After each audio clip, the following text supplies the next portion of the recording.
for humanity, there is nothing more significant and nothing more elusive than finding purpose in this life. I repeat it over and over again that life on this planet is exceedingly difficult, that the dysfunction of the not-self that pervades humanity leaves more than half of us on this planet in dire straits. This is a very, very difficult world to live in. Very few human beings have the fractal geometry in their life, that there is both the serendipity of having relative wealth in relationship to the difficulties of the material plane, and also the intelligence and the education to have those opportunities to explore other levels of meaning in this life. And in that, for those that are so privileged, there is this gnawing at them as to what is the purpose of this. What is their purpose? What is the point? And is there a point? Everything about the basics of human design, of understanding your design, is the beginning of a journey that moves through the characteristics of what you are imprinted to differentiate as those characteristics that can mature once you have mastered them into a true role. Over the last couple of weeks, the Daily View is focused on profile. And profile is your role. It is really and truly what you are here to wear as a costume in this process, incarnated in this specific role. And only in living out the truth, if you will, of that role can you possibly see its value and its purpose. I know as both a mystic and a mechanic that there is a purpose in all things, that all life is endowed with purpose. It is only for us the dilemma of the recognition both of the possibility of purpose and the ultimate claim to being purpose. We're in movement, all of us in movement. And as we move lies the opportunity for us to mutate and to evolve. Each and every one of you have been given something that others have never, ever, in the whole history of humanity, had access to. A basic entry code. An entry code that will allow you to deal with the characteristics of your nature, to deal with the greatest struggle of all, the open center and the open gate and the impact of the program and the power of the not-self and the turmoil of the mind. And in having this simple code, to just be able to break through at that level that opens up this extraordinary window on a possibility of seeing what it's meant to be like to be here. I was having a conversation with somebody the other day, and I just made the comment that this was a very nice time in my life, that after all of these years and the nature of my work and the way in which I see that there is an extraordinary beauty to being in the world for me. And this is not somebody that knows me through design. It's a mother of one of my children's schoolmates. And she said, "Oh, nobody ever says that." Nobody ever says that it's a wonderful life, that it's a good life, that it's a beautiful life, that it is exactly what it was intended to be. An extraordinary ride for a passenger consciousness, a ride of non-interference. To sit back in the vehicle and simply allow the vehicle to follow its course. And in eliminating all that resistance and allowing the vehicle to follow its course, purpose is automatic. It's automatic. You go through your deconditioning process, and when you get to the end of your deconditioning process, your purpose will take you over, and not the other way around. It will take you. And it will take you, by the way, in the way that you would take a newborn, because that's what you will be, a newborn. And you will see at the end of the next 7-year cycle what it means to be taken by your purpose, and how extraordinary the view is from the back seat of the limo. And we begin with the 1-3.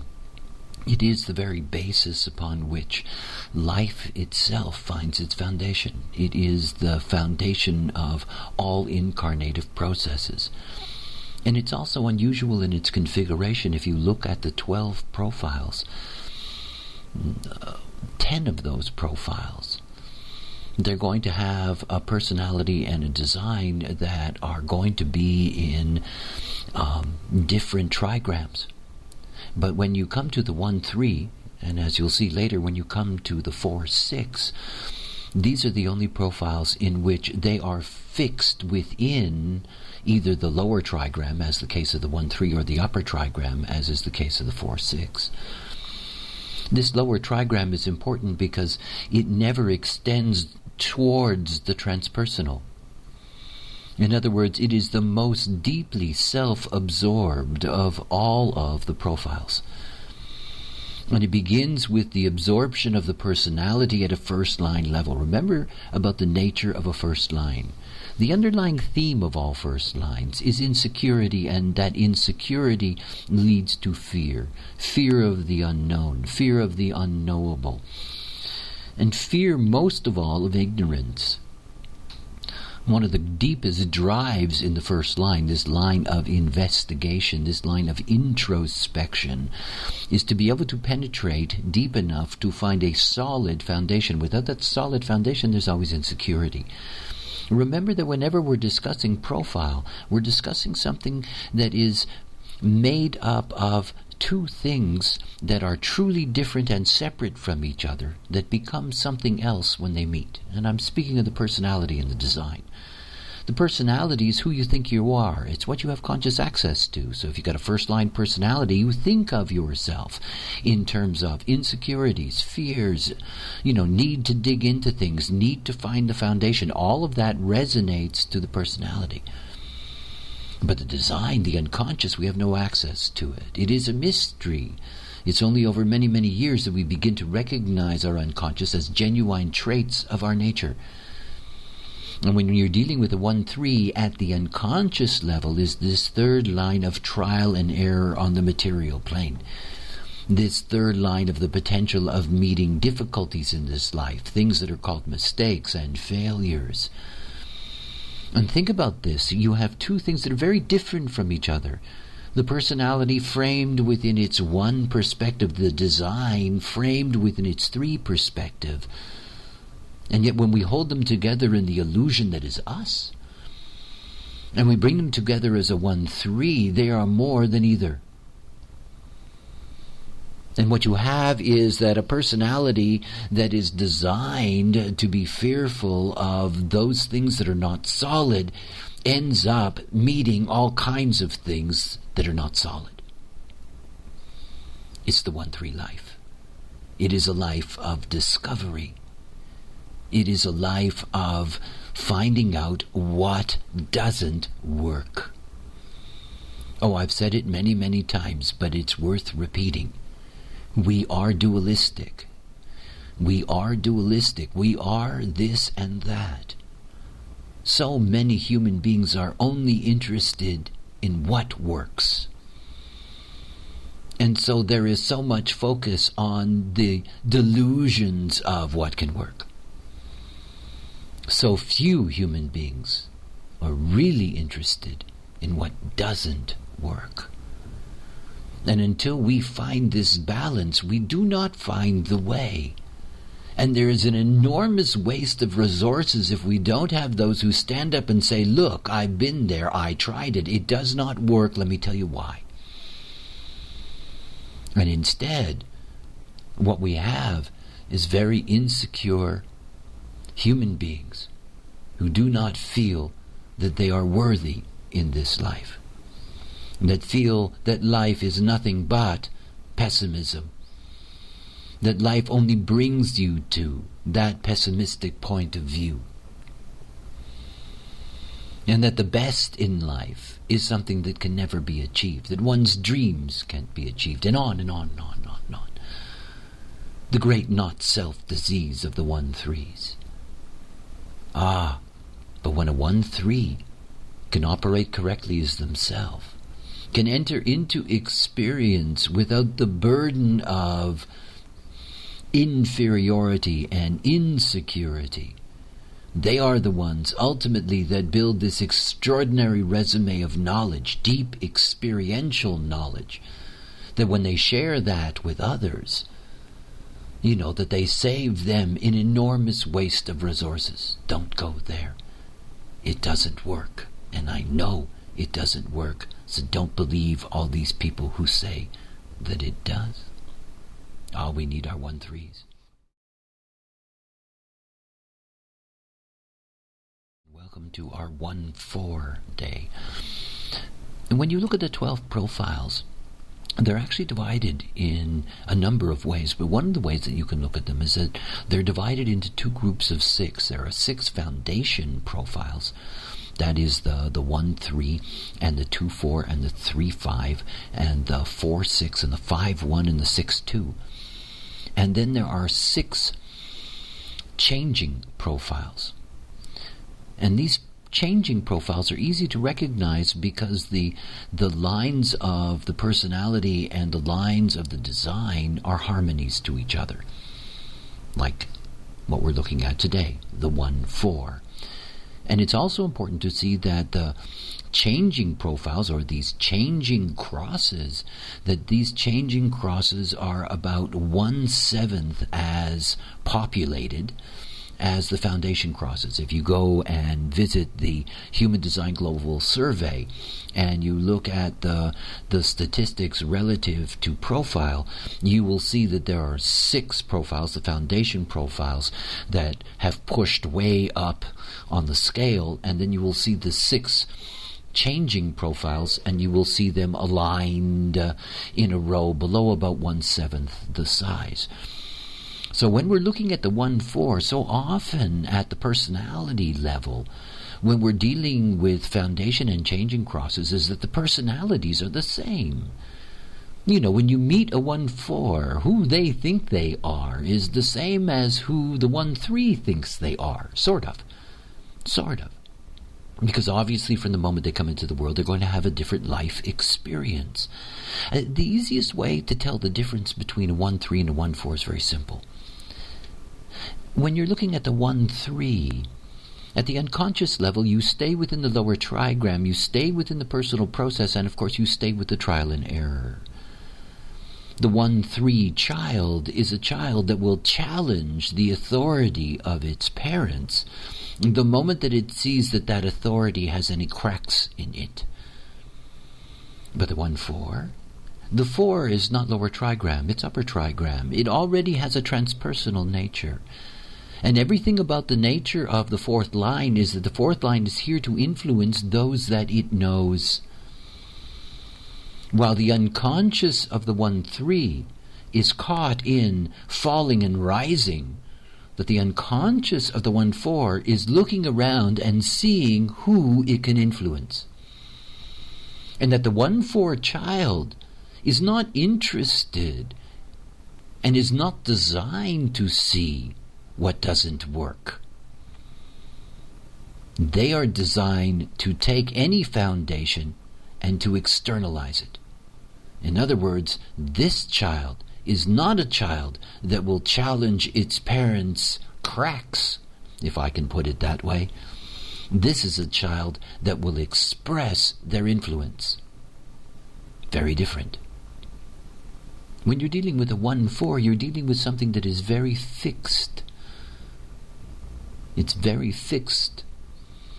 And in being very fixed, this is a first line that will investigate not for the value of finding out but for the ability to be able to communicate and move the information to the other.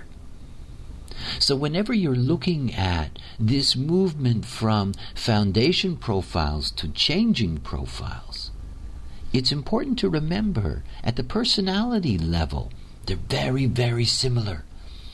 And of course, what you're seeing is a kind of chain. A chain that moves through everything in life. Whether it's the genetic chain or it's the chain that moves through crosses and profiles, there's this constant movement of information in a structure. So the 1-4. The 1-4 is an investigator, but it's an investigator that can truly have influence over others, because there is opportunity for it. And those opportunities are going to be dependent upon who is going to be part of that 1-4's life. And we've come to a change in the personality. We've been looking at first-line personalities through the 1-3-1-4. Now we have the second-line personality. And this is a real difference. Where the first-line personality is introspective and needs to dig into things to be secure, that the second-line personality isn't interested in any of it, but is guided by its hopefulness. It's very different. In many ways, the second line is the natural. And of course, the great theme of the second line is that this is the line of the hermit. And hermit in the sense of leave me alone. I don't want to be bothered. You can actually live with me, just don't bother me. You can be around me, just don't bother me. This is the nature of the second line theme. Now, of course, everything about the second line, which is a line of projection, is ultimately about receiving the call. Remember that in dealing with lower trigram profile, in other words, for the personality, the 1, the 2, and the 3 that we're going to be looking at, their gifts are not transpersonal. In other words, they are not oriented towards the other and don't necessarily recognize the value, contribution, or importance that the other can bring to them, because they're very much absorbed in their own process. A second line being, whose basic personality is leave me alone, let me be about my own business. At the same time, they are designed to receive the call. And it is the other that can look into them. And this is why the second line being will tend to hide in many respects. And hide can take place in many ways. It can take place with, being insular in the sense of always being behind closed doors. It can be the way in which you dress. It can be your weight. It can be all kinds of things that are designed to protect you so that you can not so much hide inside, but not let anybody see you. It's much more about a kind of demand for privacy, because the second line is like a window. The other looks in and sees a potential. But the fact that there is a potential in you, not being a first line being, doesn't mean you can study it, work on it. The fact that there's a potential in you is just that. It is a potential. And the fact that the other wants to call it out. Second line beings don't like to study. That's not their nature. And yet the call is everything. I call the 2-4 the missionary. Because, of course, the fourth line underneath, and here is the continuity in the chain. Here we have the same unconscious theme that we had in the changing profile of the 1-4. Now it's a 2-4.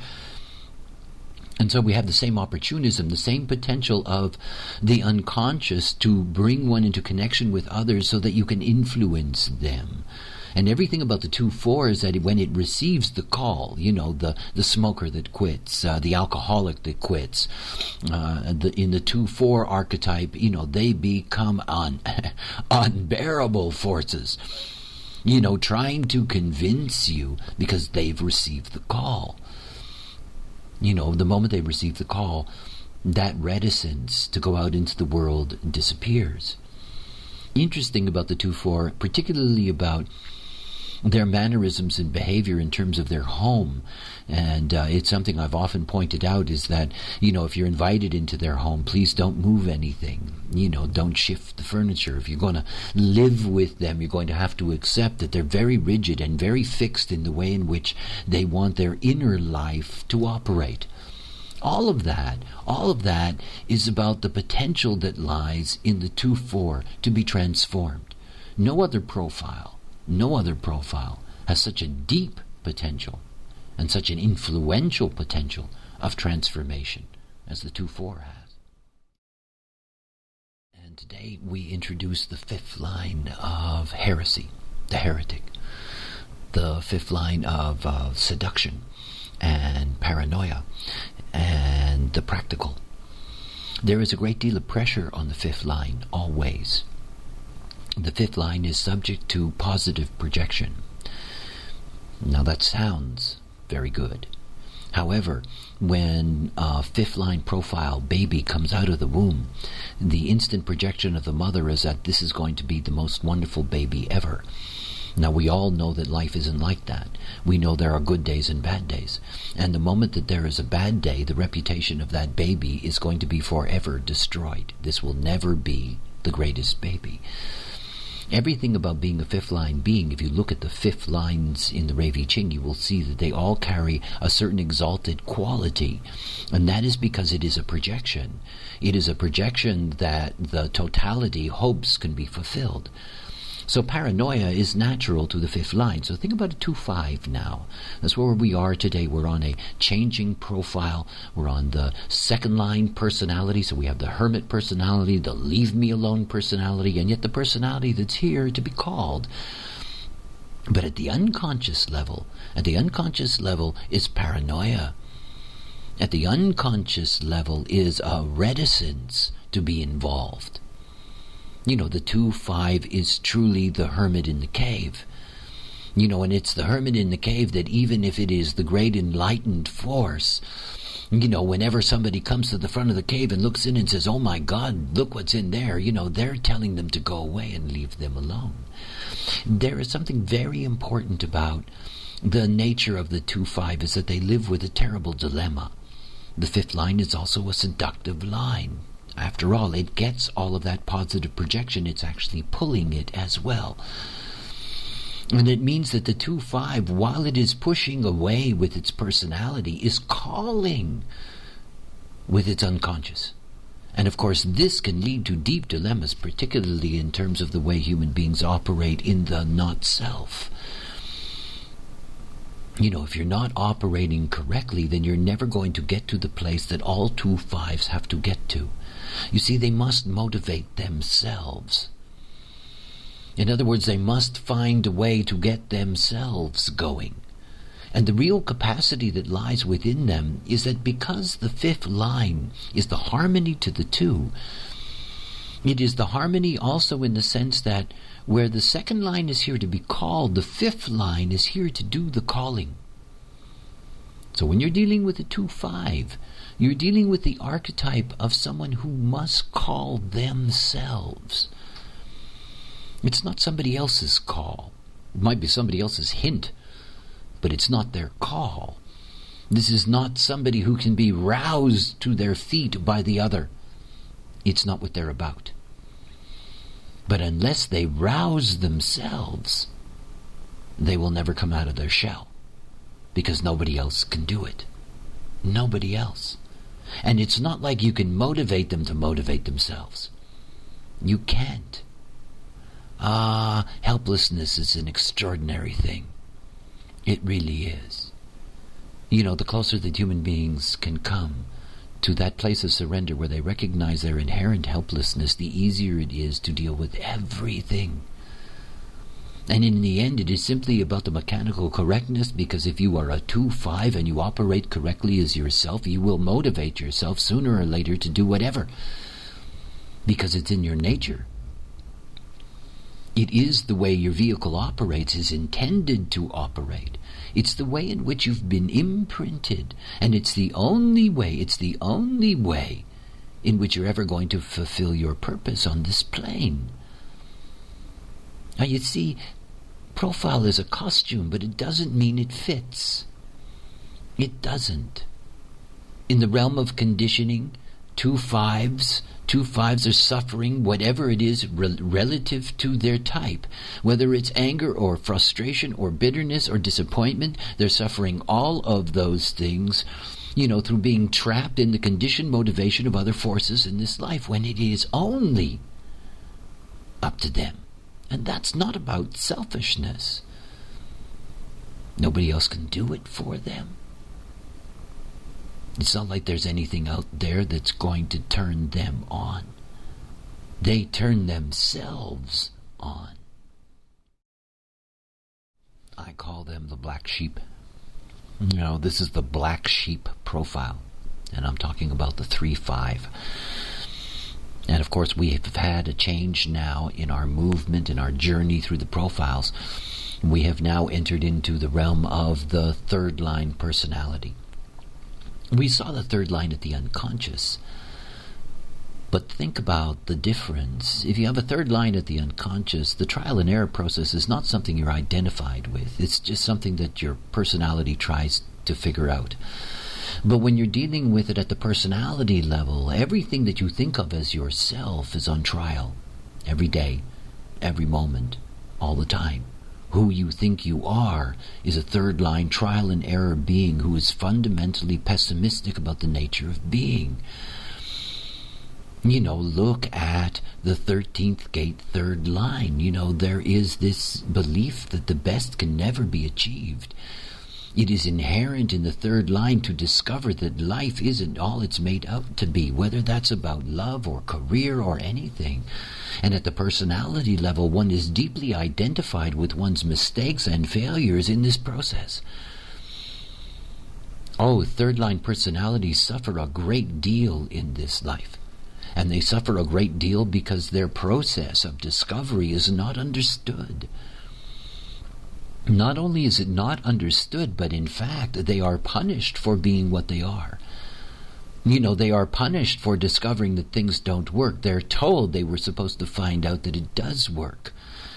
They're accused of not doing it right, and on and on. It is their process. It is a process of trial and error. The advantage that they gain is often the last laugh. Because the third line personality has a grasp of the material plane and can do very well financially in this life. When we're looking at the 3-5, we have already seen the nature of the fifth line. Its combination of being projected on, so having opportunities in this life to have impact, and yet at the same time being paranoid because their reputations can be easily damaged. Think about what it's like to be a 3-5. The reason that I call them black sheep is when I first arrived on the island of Ibiza in the early 1980s, there was a whole subculture that was here. They were basically outsiders in their own societies who, by the serendipity of geometry, ended up in the same place in the Mediterranean. And years later, when I would go through my process and I would begin to collect data and do charts of people that I knew, one of the things that was amazingly clear is that there was a disproportionate number of them who were 3-5s. I mean, the 3-5 is born, and the parent immediately projects on that fifth line that they're going to be a wonderful child, that they're going to be perfect. And of course, they got a third line personality, so they're going to mess it up right from the beginning. Anything that could go wrong will go wrong, and of course, their reputation is going to suffer. They're going to be seen as a problem child, and if not a problem child, they're going to be seen as an underachieving child, and if not an underachieving child, they're going to be seen as a disappointment, one way or another. And of course, for these beings, how difficult it is, that pain. After all, it's not their fault. This is their nature. They are designed to go through that. After all, the great theme of the fifth line is its practicality. The only heresies that ever have an opportunity to transform the planet are those that are practical. And one of the great advantages of the 3-5 is that they have deep potential for scientific merit. Their ability truly to be able to dig deep enough in to get past all the things that don't work, to be able to finally find something that's solid because they can't break it. And that in that being able to fulfill the projection of the other with what is practical. And in doing so, call them with their power to call them. So 3/5s have this capacity for enormous transformation in the sense that they themselves, if they are psychologically balanced in this life, if they're not living a life of runaways who lose their reputation and change their community and change their society and change their religion and change their, it goes on and on and on. When they stop running, we'll know that they've had parents who've been able to recognize them for the beings that they are and have treated them according to their nature and have honored them for the gift that they bring. The 3/6 is a changing profile, and it is quite an experience to come in with the 3/6 as your vehicle in this life. So much of that has to do with the fact that you're dealing with a 6th line at the unconscious level. And of course, the moment we're dealing with the 6th line in the profile, we're dealing with the mutative structure of the 6th line profile life. That is a life that's broken up into 3 parts. And that when we're dealing with the first part of that life, that is the first Saturn cycle of approximately 29 years, that what we're dealing with is a process in which the 6th line actually lives out its harmony. In other words, it lives out a 3rd line theme. All 6th line beings, through the 6th line itself, go through this process of moving from the subjective experience of their first cycle to the objective development that they have in their interregnum on the roof between the Saturn return and the Chiron return, and then the potential of flowering in the final stage, that is the off-the-roof stage, where they can transcend the observer and observed and simply be, in that sense, be correct as themselves and thus fulfill their purpose as a leader. And yet when we're dealing with the 3/6, we're dealing with a phenomenon in which the personality is a 3rd line personality. It is already a personality that is here to deal with trial and error in this life. It is not a personality that's here to only deal with the trial and error in the first 30 years of life. In other words, this is a personality that's always going to deal with the ups and downs of the 3rd line life.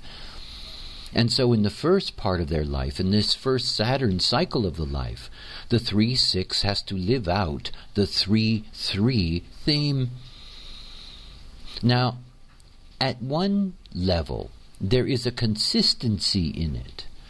It is rare in terms of profile. Only the 3/6 and the 6/3 have this phenomena in which there can be this true resonance between what the personality and what the design has to go through.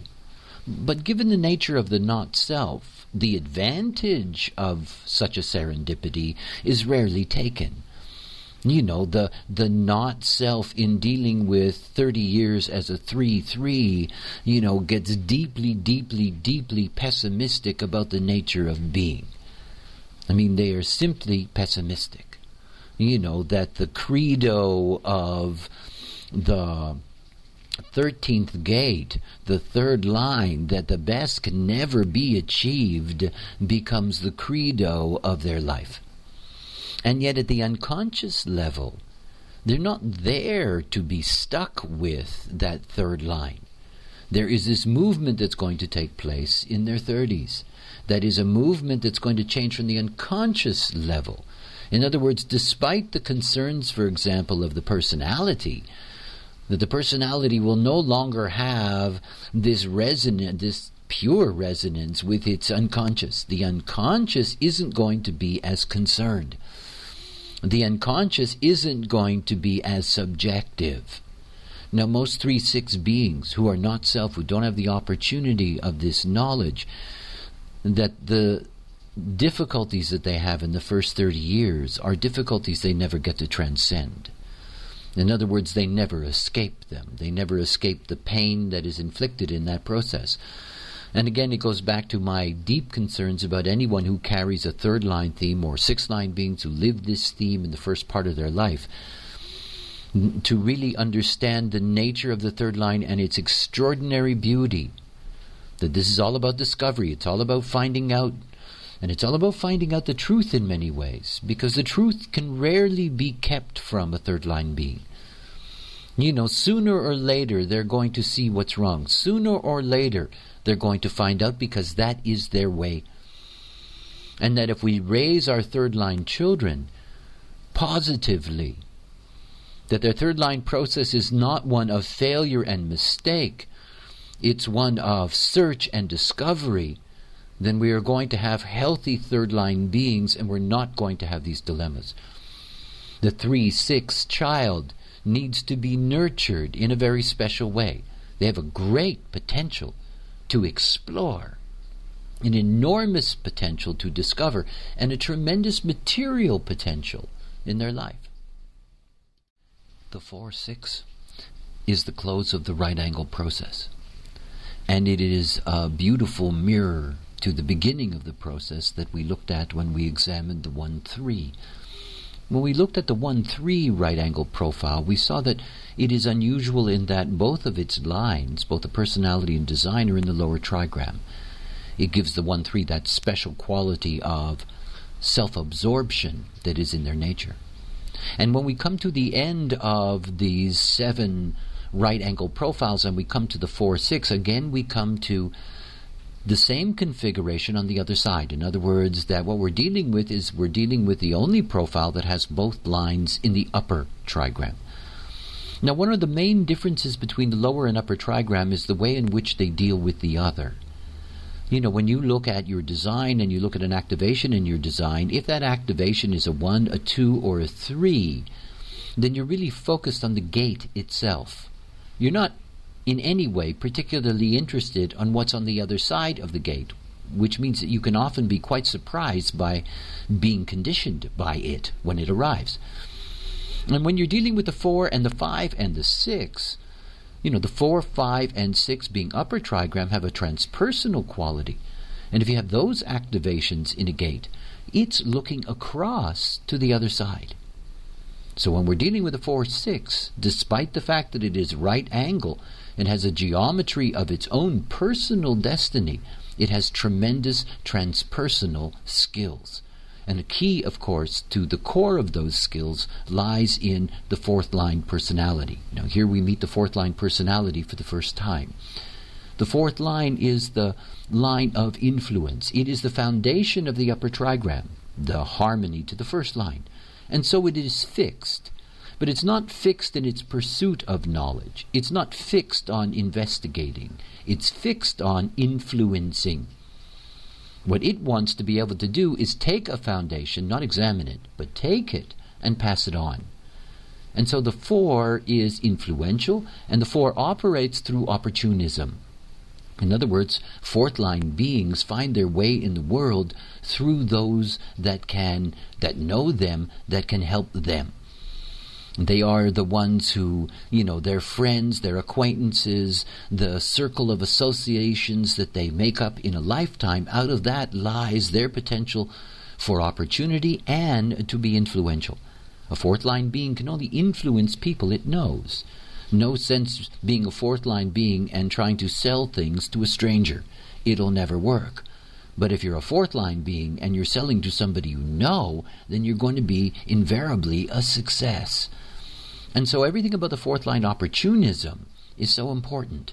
That is, don't leave a lover till you have another lover. Don't leave your job till you have another job. In other words, the opportunist must wait for the opportunity to come. Now, of course, having a 6th line unconscious means that the 4-6 will go through a 4-3 phase when it's young. And this is the great danger for them. And the danger is that they will associate with the wrong people. Remember, no 4-6 can truly be a success in this life without its allies. If it does not have the right allies, it will never have the right opportunities. And so if you have a 4-6 child, one of the things to be concerned about is, the friendships that it develops, the group that it runs with, so forth and so on. It also means that for the 4-6 being, the first 30 years can lead to pessimism about influencing others, can lead to pessimism about the nature of friendship. This is, after all, the line of brotherhood and sisterhood. And yet for the 4-6, going up on the roof is one of the most important opportunities for them. When they're about 30, this space between the Saturn and the Chiron, this is the opportunity for the 4-6 to take on its voyeuristic quality. That is, to be able to move towards its objectivity, to be able to see the subjectivity of its first 30 years truly in perspective. And again, whenever you're dealing with a 6 line in the profile, you need to see that as young people, as children, they need to understand their process so that they don't get lost in the pessimism and take on, the clothing of the 3rd line martyr. A changing profile that has a very special name and purpose is the 4-1. And this is juxtaposition.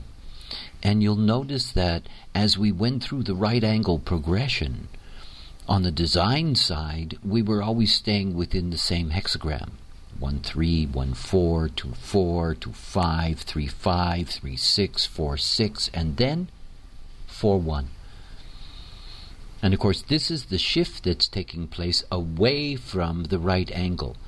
What it really means is that at the design level, we've actually entered into another hexagram, which changes, obviously, the configuration of the cross and its meaning. And here in the 4-1, we have what's called juxtaposition. And it is the juxtaposition cross that sits between the right angle and the 4 profiles of the left angle. Now, when we're dealing with juxtaposition, we are dealing with a 4 and a 1. So again, in looking at all changing profiles, we see that they are harmonies. So we have already looked at the harmonies that have been there, for example, in the 2-5 and the 3-6. Here we're looking at the 4-1 harmony. We have a 4th line personality, the personality of the opportunist, the brotherhood, sisterhood, the ability to influence, all of these things that we've seen. But no longer do we have this 6 underneath. No longer do we have this upper trigram, tripartite life process. Underneath what we have is a new foundation out of a different hexagram. And this new foundation, this first line, unconscious, this is an introspective, investigating unconscious. And one of the things about the nature of the 4-1 that makes them so interesting is that they're very, very different from other kinds of 4s. You see, in most cases, the 4 is only interested in the transmission of the foundation. It is not interested in its investigation, its development, its creation. It's not interested in those things. It's interested in seeing how it can get it across to the other.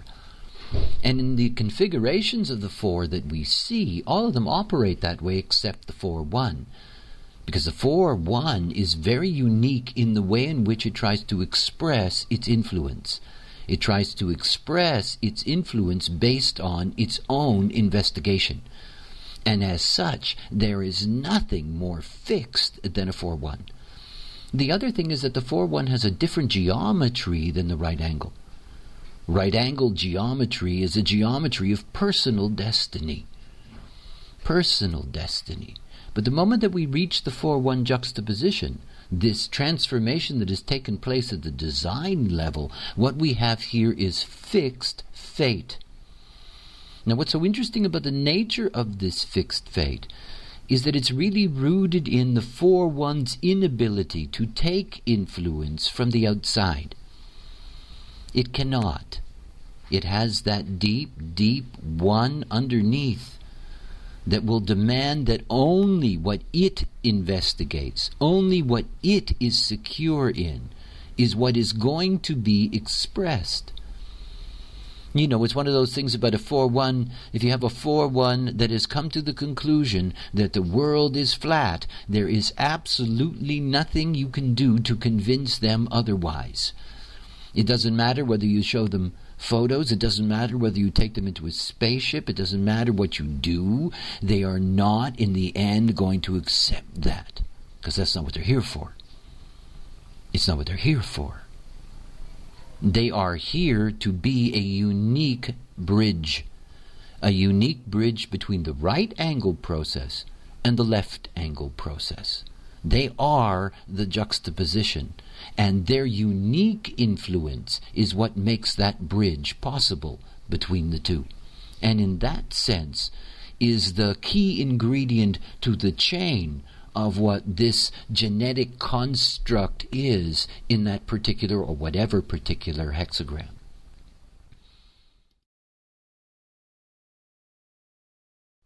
Now we come to the beginning of the left angle process, the 4 left angle profiles. And the geometry of the left angle is the geometry of transpersonal karma. It is the polarity to the right angle process. The right angle process and its self-absorption, its personal destiny, the fulfillment of its process through itself. And the left angle process, the transpersonal karma, in which the fulfillment of purpose can only be achieved through interaction with the other. And so this is a very different configuration in the way in which it operates, and you can see that mostly through the personality of the left angle. When you're dealing with the personality of the left angle, you're always dealing with upper trigram lines. You're dealing with the 5-1, 5-2, and then of course the 6-2 and the 6-3. So in dealing with these upper trigram lines that are already transpersonal in their nature, that the who you think you are aspect of the left angle profile is always focused on the transpersonal at one level or another. And yet when we're dealing with the way in which the hexagram operates, and it's something that I've stated many times in looking at hexagram structure, that in many ways the hexagram stops at the 5th line. The 6th line process is quite different. Like in the illustration of the structure of the hexagram, the 6th line sits on the roof. It really isn't part of the structure itself. And that when it comes to looking at the nature of hexagrams, even going back to the traditional I Ching from China, you will see that 5th lines carry a very special quality. It is in the 5th line that the real potential of the left angle is expressed. In other words, that the 5th line is designed to be pulled into a position of calling out the other. And not so much calling out the other within the context of the hexagram, but expressing, propagandizing, however you want to describe that, the nature of the hexagram to the outside world. And the advantage that is built in order for this to be possible, is that the 5th line always receives positive projection before it receives negative projection. It's one of the mysteries of the 5th line. In other words, whenever you meet a 5th line, it makes a connection to you in your design that the first projection is this person can. And if this person can't, or if the person doesn't, then there is automatically the negative projection that follows. And of course, as we well know, negative projections can be enormously powerful and very hard to deal with. So the 5th line in its nature, because it is subject to that kind of projection, learns very early in its life, as an infant as a matter of fact, that this is something it has to deal with. And inherent in that is the development of paranoia. In other words, the paranoia of the expectation of the other and the fear of, in not being able to fulfill that expectation, that punishment is certainly going to follow. We're dealing with the line of the heretic. So when we're looking at the 5-1, we're looking at the heretical investigator. In other words, deep at the 1st line level, there is a foundation. And here what you have is that you have the basic foundation of the hexagram, and you have that basic foundation coupled with the dream. In other words, you have this expression of what is possible. So the 5-1 as a profile, when you meet them, you're often really surprised that they do not have the kind of demonstrative personalities that you would expect. In other words, that the 5-1 child that comes into the world that cannot be the perfect child, no child can, is going to have to deal with the projection that it is lesser than what it can or could be for the rest of its life. The not-self is devastatingly cruel. So in dealing with the 5-1, one of the real keys is practicality, and the practicality which is always associated with the fifth line, but more so, the practicality in knowing what investigation is worthy of calling out to others. As you will see, that it is left pretty much to the 5-1 to handle the propaganda of the hexagram. Because the moment that we move to the 5-2, what we'll begin to look at next week, you will see that because of the hermit unconscious, the whole process is very, very different. In the left angle game, it's the 5-1 that does the marketing. The 5-2 is a changing profile. You can see that again in the harmony between the personality line, the fifth line, and the design line, the 2. And when we're looking at the left angle, we have seen that the left angle geometry is transpersonal karma. And yet one of the things to be clear about in terms of the way in which the 5-2 operates is that they're very similar in that sense to what we saw in the right angle opposition of that is the 2-5. We saw that this is the profile where self-motivation is the whole process in life.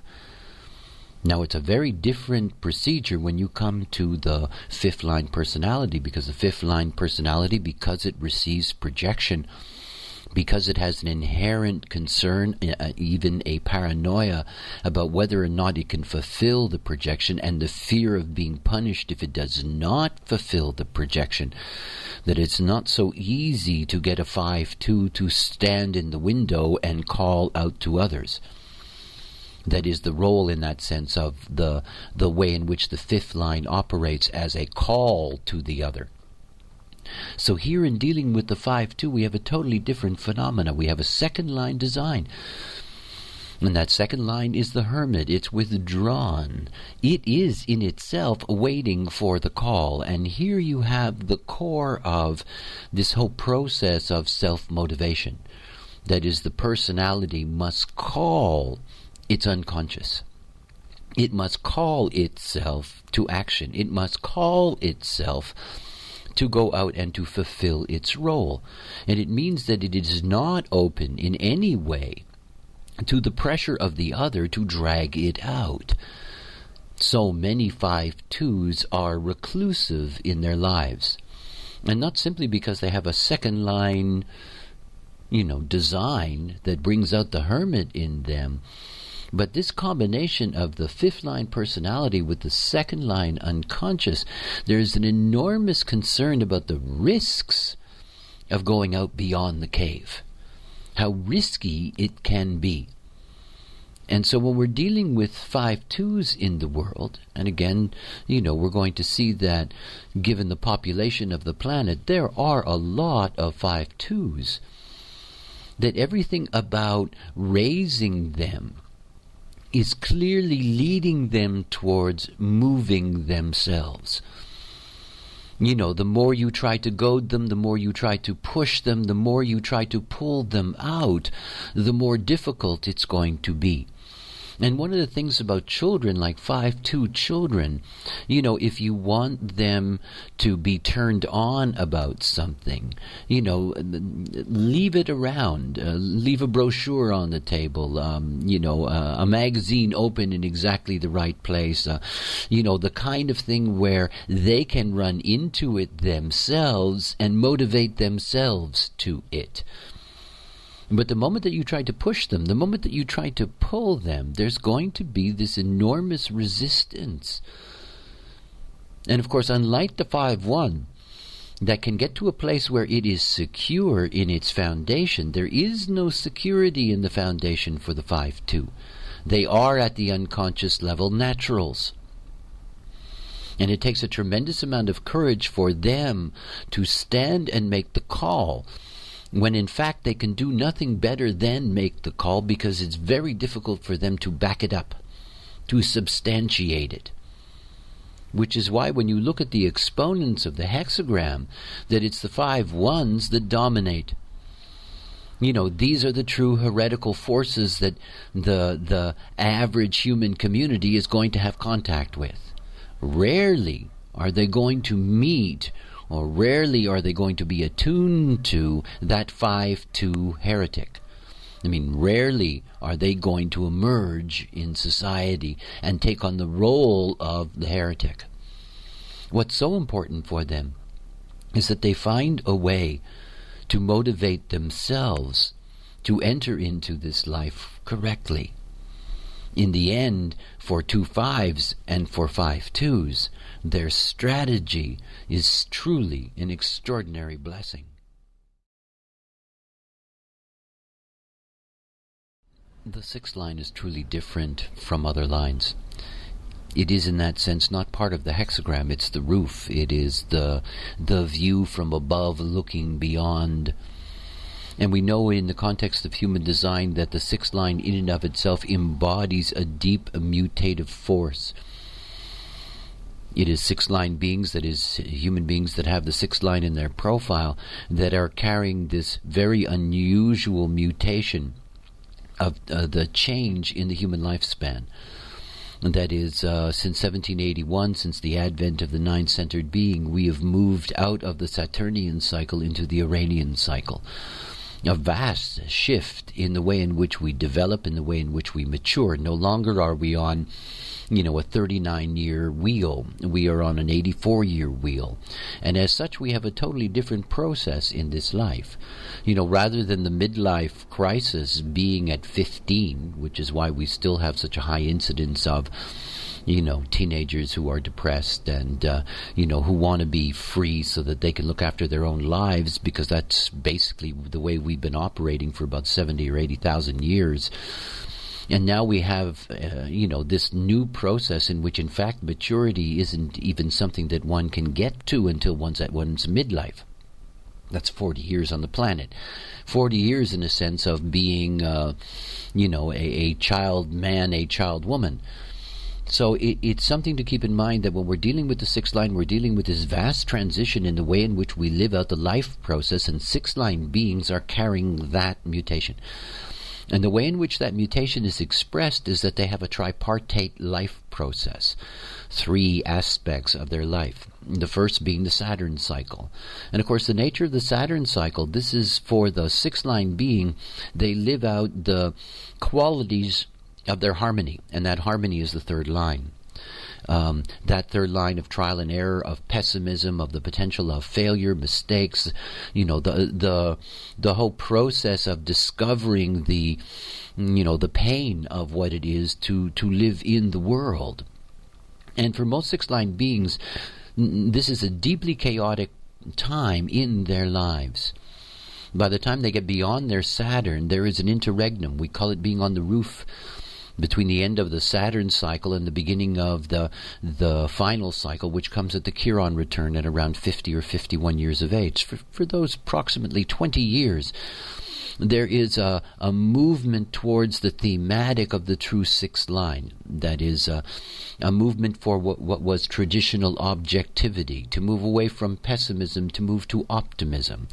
In other words, there is this shift, and it's a shift to the polarity, from the intensity of the third line first cycle to, an aloofness that comes with disengagement in the middle cycle. And yet, that's not enough. It's not enough to move away from the pessimism and find the optimism. As a sixth line being, and by the time you reach your Chiron return, that's the time you have to come off the roof. And in the most mystical sense of the word, to come off the roof as one's own true authority. Neither observer nor observed, but simply a being in the act of being. And as such, to take on the qualities of trust and leadership that are there for the sixth line to claim. When we're dealing with the 6-2, we are dealing with the archetype, if you will, of the sixth line process. We have this powerful sixth line in the personality, and of course it's going to go through its 3 phases. With the second line unconscious, we know that there is a hermit in them that is waiting for the call. And one of the great difficulties for 6-2s is that these beings, in operating as not self, that their lives usually are so distorted in their first 30 years that they really never have an opportunity to right themselves. And if you look at their dilemma in the beginning of their process, you see that the dilemma is they are a 3-2.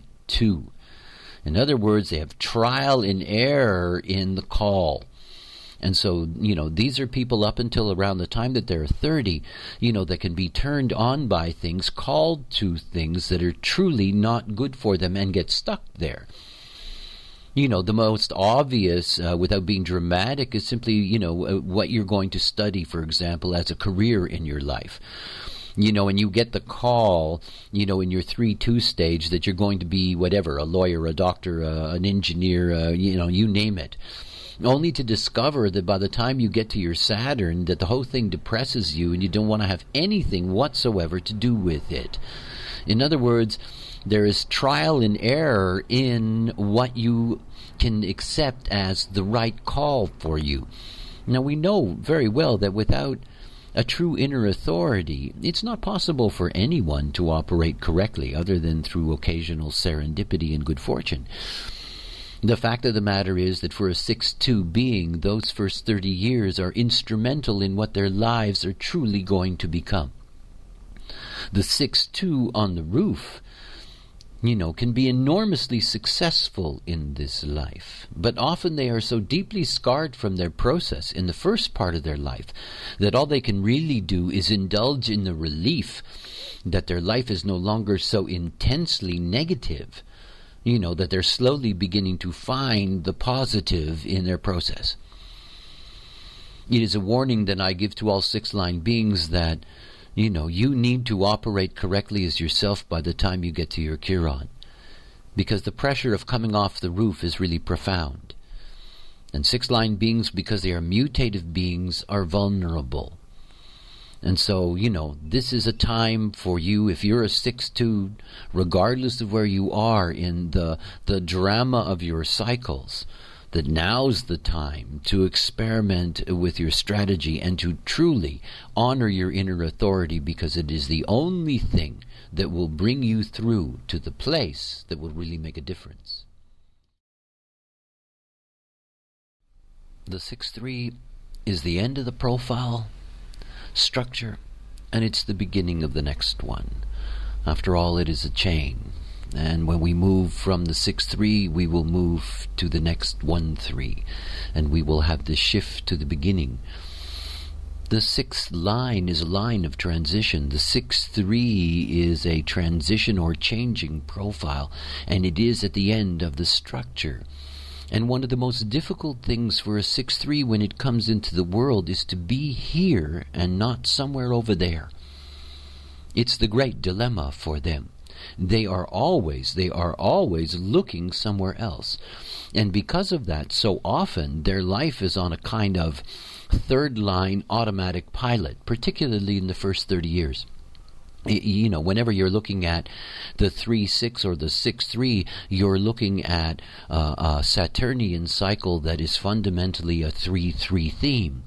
And there is a deep potential for, through the resonance, for an underlying pessimism, an underlying belief that truly the best cannot be achieved in this life, and that it stays so deeply that it can never really be dealt with.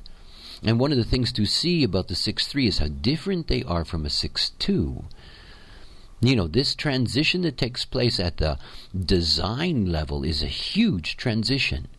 The 3rd line is a line of trial and error. It's very different than being the hermit waiting for the call. And that this trial and error never goes away. The 6-2 deals with the 3rd line theme in the first 30 years of their life, and then basically it's gone. Because it is not, in fact, their true theme. They are, after all, a 6.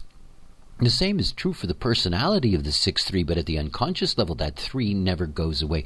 There never is this real transition away from the pessimism. It can never be. possible. It is in their nature. And no matter where they go in terms of their personality, when the personality is sitting on the roof, is trying to move away from its pessimism to its optimism, it still has a very, very pessimistic, in that sense, vehicle. And yet there is enormous experiential and material potential in the 6-3. They grasp and can grasp not simply the nature of the world, but in many ways they're the ones that can see ahead. They can see what's coming. They can have a taste for trends. They can have a feel for the direction that things are moving, because that's them. And the great difficulty that we have is that while they have that ability to look and see in that way, they are so vulnerable in their own lives, deeply vulnerable in their own lives. After all, they sit at the end of a process. There is no place to go but to the next process, which is quite different. There is a fascination with what is beyond, what is the other, what is over there, that will always be part of the 6-3 consciousness. Whenever I deal with designs, whenever I deal with any subject in design, it always comes back to the same thing. The 6-3 child can have a very difficult process. It can be deeply misunderstood by its parents. It can be seen in a very negative light. It can end up being the so-called problem child. There are so many things that can go wrong through the ignorance of those that raise someone like a 6-3. And yet, like everything else, the moment that they can operate through their inner authority, yes, they're a 6-3. There is much for them to experience and discover in this life. And yet they will find this balance, this perfect balance, between their optimism and their pessimism. And again, the whole process of the 6th line being is that in eventually having to come off the roof as themselves, that they have to go beyond those two polarities that have dominated in their lives. It's not this or that. It's not either or in terms of the optimism and pessimism of their process. It's something else. It's something else. It is an ability to let go of all of that in just being correct. And herein lies the importance of the 6th line. It is here to lead us. Not to lead us in the sense that it is the director or the general leading us. That is really a 5th line theme. It's not. It leads by example. By example. This is its great power. The power of the 6th line is that ultimately the rest of the structure must trust it, because it is the only true representative. It's the completion of the process. It doesn't have to call or be called. It is simply here to be. Nothing more, nothing less. To be the embodiment of the process itself. When I began this series of looking at profile, I began with the concept of the signpost. Then I want to return to that. It's one of the illusions that, as an example, if you learn more and more and more human design, you're going to get closer and closer and closer to being awake. It really doesn't work that way. It's not like you can take the information of your profile, study what your profile is, and simply be that. That it is somehow a choice that you're going to make, that I'm going to decide to be exactly the way my profile suggests that I'm supposed to be and feel like I am once in a while. It doesn't work that way. It isn't about that. In being able to understand just the simple aspects of your profile, what you're really given is a signpost to the quality, if you will, of the correctness in your day-to-day life. It's really what it's there for. You see, the only way that you're going to operate correctly, is if you're operating according to your type, its strategy, and you're honoring the inner authority that is there in you. There is no other way. I mean, there is no other way. You can study your whole life. It isn't going to do any good.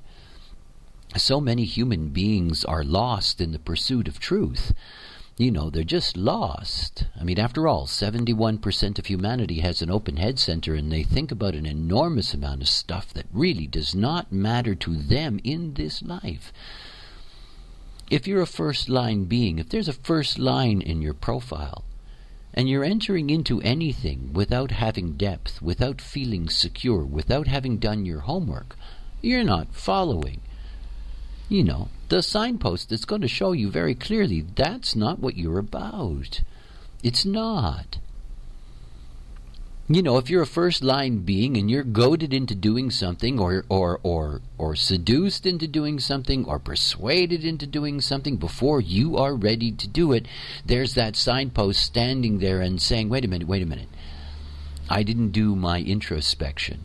I didn't really find my secure foundation. And if I don't have a secure foundation, it's not going to succeed. And you're only going to be doing that if you're not following your strategy and honoring your inner authority. You're not. You know, this is the thing to understand about the nature of the signpost.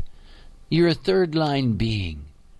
You know, you get involved in something. You're very excited about it. And the moment you get into it, all hell breaks loose. Now, if you're a third-line being and you understand something about the third line, you're not going to fall apart in that moment. You're not going to start moving to the negative side and saying, oh, I'm in over my head, I shouldn't have done this, this was a terrible mistake, you know, I'm not worthy, blah, blah, blah. And if you are saying all of those things, there's your signpost saying to you, excuse me, this is not a mistake, this is about discovery. If something has gone wrong, figure it out. That's all you need to do. And out of figuring it out, you will find an advantage. It's just there in the signpost. It's what it's about. And what you will see is that as you enter into your experiment and you begin to make more and more those decisions as yourself, you will see that you begin to live your profile. That you're in harmony, that you're in resonance, that you are one with the nature of who you are. And remember something, this is the whole struggle towards awakeness, is that the first struggle is with your characteristics, that is your design. You know, to no longer be ruled by your open centers and their not-self strategies and the authority that you have given to your mind to make decisions in your life. That the first battle is to find your true authority. And in finding your true authority, you start moving relentlessly towards your purpose.